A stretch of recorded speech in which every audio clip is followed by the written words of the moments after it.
1 நாளாகமம் 13வது அதிகாரம் அதனுடைய 14வது வசனத்தை வாசியுங்கள். 1 நாளாகமம் 13:14.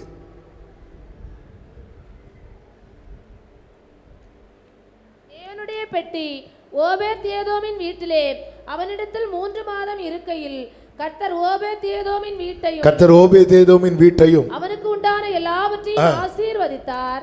கர்த்தருடைய பெட்டி, தேவ பிரசன்னம் தங்குகிற பெட்டி ஓபேத்-ஏதோமின் வீட்டில் அவனிடத்தில் இருக்கையில். நமக்கு தெரியும் இந்த சம்பவம். தாவீது பெட்டியை கொண்டு வரணும்னு சொல்லிட்டு என்ன பண்றாருன்னா, அந்த சிலர் உற்சாகத்தில் சில காரியத்தை செய்வாங்க பாருங்க. நம்ம உற்சாகத்தில் என்ன வேணாலும் செய்யலாம், ஆனால் ஆண்டவருக்கு அடுத்த காரியத்தை பைபிள் படி தான் செய்யணும். இல்லைன்னா அது ஆண்டவராக என்பது என்ன பண்ண மாட்டார், அங்கீகரிக்க மாட்டார். அதான் வசதி வந்துட்டு சொல்லிட்டு 2 காளை, ஒரு காளையை போட்டுன ரதத்தில் பெட்டி ஏற்றிட்டு கொண்டு வராங்க.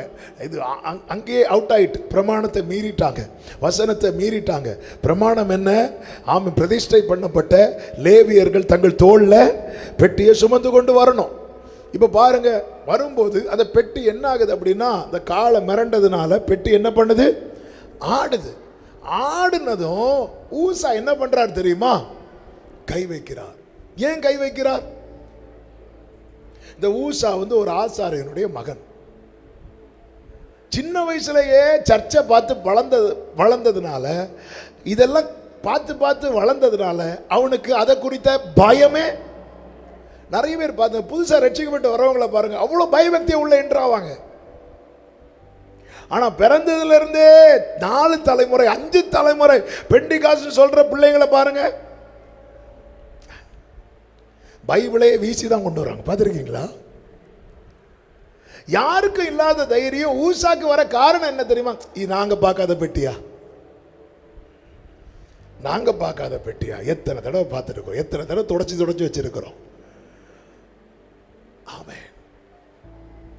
வேதம் சொல்லுகிறது, பயத்துடனே கர்த்தரை சேவியுங்கள், நடுக்கத்துடனே அவரை, நடுக்கத்துடனே களிகூறுங்கள். நீ களிகூறது போது கூட அந்த தேவ பயம், தேவனுக்குரிய கனம் அது உன் இருதயத்தொட்டு போயிடக்கூடாது. நான் நேற்று தொட்டு இருக்கிறேன்பா, எங்க வீட்டில் தான் இருந்துச்சு இவ்வளோ நாள், இத்தனை வருஷம் இருந்துச்சு, அதில் ஒரு மேட்டரே கிடையாது. வேற யாரும் தாவீது தொடலையே, யாருமே தொடலையே. ஆமே, நிர்விசாரம், துணிகரம்.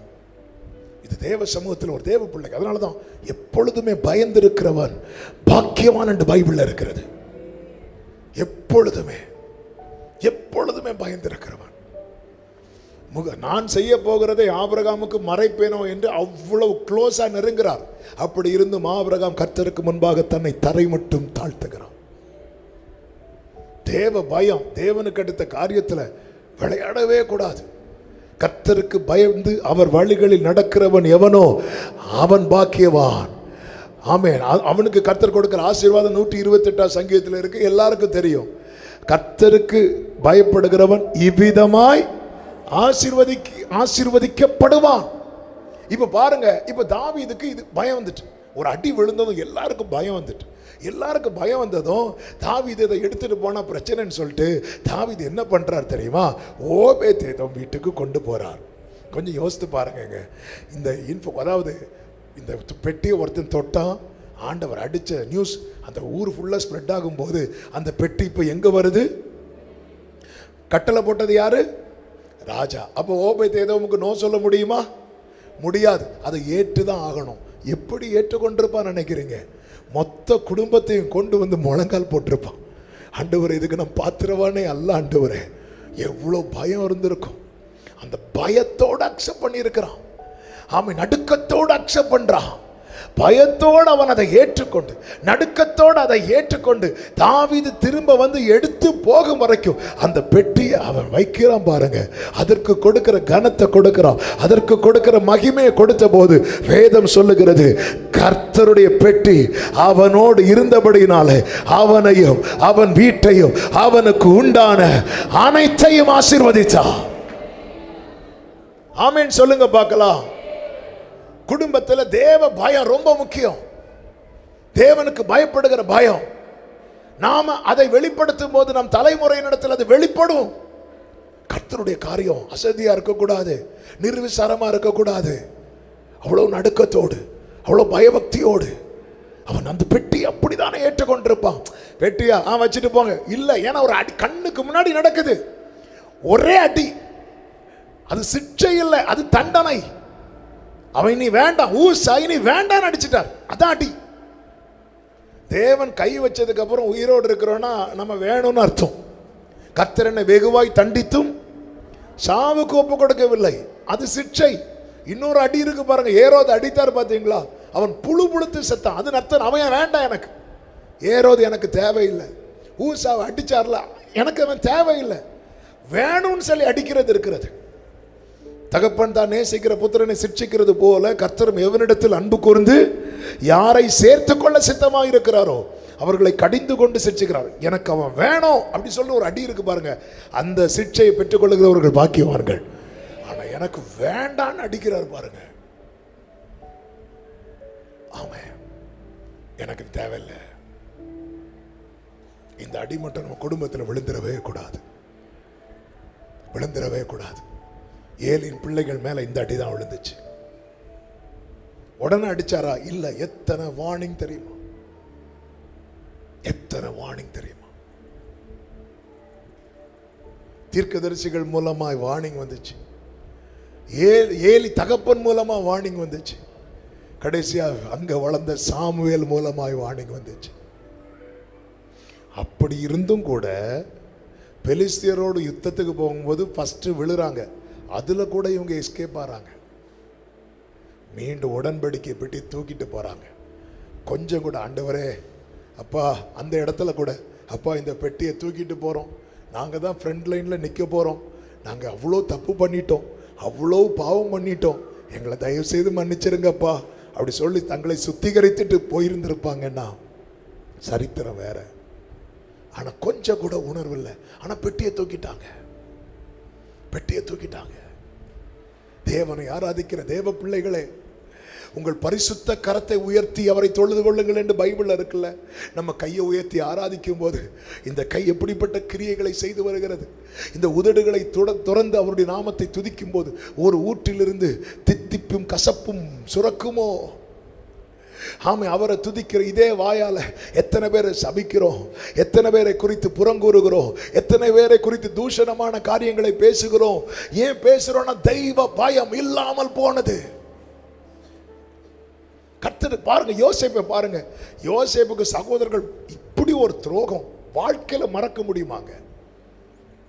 அவ்வளோ பெரிய காயம். அதாவது யோசேப்பு சகோதரர்களை பார்க்க வரான், சகோதரர்களை போய் பார்த்துட்டு வாங்க. அப்ப யோசேப்பு எந்த ட்ரெஸ் போட்டு போனார் சொல்லுங்க? ஏன் பலவர்ண அங்கேயே போட்டு, அப்போ யோசேப்பிட்ட இருந்ததுல பெஸ்ட் ட்ரெஸ் எது? பலவர்ண அங்கி. நீங்க உங்ககிட்ட இருக்கிறதுல பெஸ்ட் ட்ரெஸ்ஸை எங்க போட்டு போவீங்க? மார்க்கெட்டுக்கு போட்டு போவீங்களா? ஏதாவது ஒரு முக்கியமான இடத்துக்கு முக்கியமான நபர்களை பார்க்க போறீங்கன்னா இருக்கிறதுல பெஸ்ட். அப்போ யோசேப்பு சகோதரர்களை எப்படி வைத்திருந்தா பார்த்தீங்களா? எவ்வளோ ப்ரெஷியஸாக வைத்திருந்தா. எங்கள் அண்ணன்களை பார்க்க போகிறேன், இருக்கிறதுல பெஸ்ட் ட்ரெஸ்ஸை போட்டுட்டு போகிறான். ஆனால் அவங்க அவனை எப்படி பார்த்தாங்க தெரியுமா? இந்த சில காரியங்கள் இருக்குல்ல, நாம் சிலரை ரொம்ப மேன்மையாக பார்ப்போம், ஆனால் அவங்க நம்மளை ரொம்ப அற்பமாக பார்ப்பாங்க. இந்த கொர்நேலியு வீட்டார் வந்து பேதுருவை எப்படி பார்த்தாங்க தெரியுமா?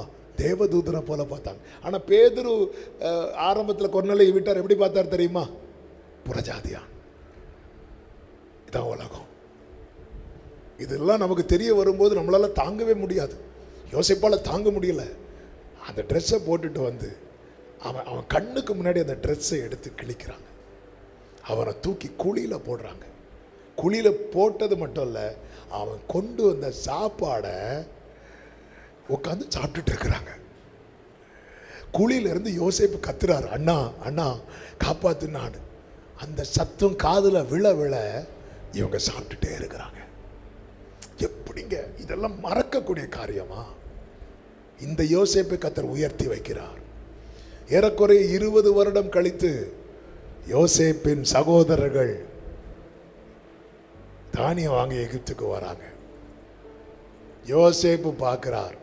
யோசேப்புக்கு தெரியுது அவங்க சகோதரர்கள் என்று. சகோதரர்களுக்கு தெரியல இது யாருன்னு. ஏன் யோசேப்புக்கு தெரியுது, சகோதரர்களுக்கு தெரியல? ஏன்னா சகோதரர்கள் அன்னைக்கு எப்படி இருந்தார்களோ அப்படியே தான் இருந்தாங்க. யோசேப்பு அன்னைக்கு இருந்தது போல அல்ல, அவன் கனித்தரும் செடி. என்ன இதுல இருந்து ஒரு காரியம் தெரியுதா? இன்னொருத்தங்களுக்கு தீங்கு செய்ய நினைக்கிறவங்க வாழ்க்கையில முன்னேறவே மாட்டாங்க. எத்தனை வருடம் ஆனாலும் அவங்க அப்படிதான் இருப்பாங்க. இன்னொருத்தன் வாழக்கூடாது, இன்னொருத்தன் பறிக்கணும், அது சகோதரனா இருந்தாலும் சரி, பக்கத்து வீட்டுக்காரங்களா இருந்தாலும் சரி, இன்னொருத்தங்களுக்கு தீமை செய்யணும்னு நினைக்கிற அவங்க இருப்பாங்க. ஆனா 20 வருஷம் ஆனாலும் அவங்க லைஃப் அப்படியே தான் இருக்கும், எந்த முன்னேற்றமும் இருக்காது. கேட்டா சொல்லலாம், நாங்களாம் யாக்கோபின் புத்திரர், எங்க தாத்தா ஈசாக்கு எல்லாம் சொல்லலாம். ஆனா வாழ்க்கையில எந்த வளர்ச்சியும் இருக்காது. காரணம், நாம் அளக்கிற அளவின்படி அளக்கிற ஒருவர் பரலோகத்தில் இருக்கிறார்.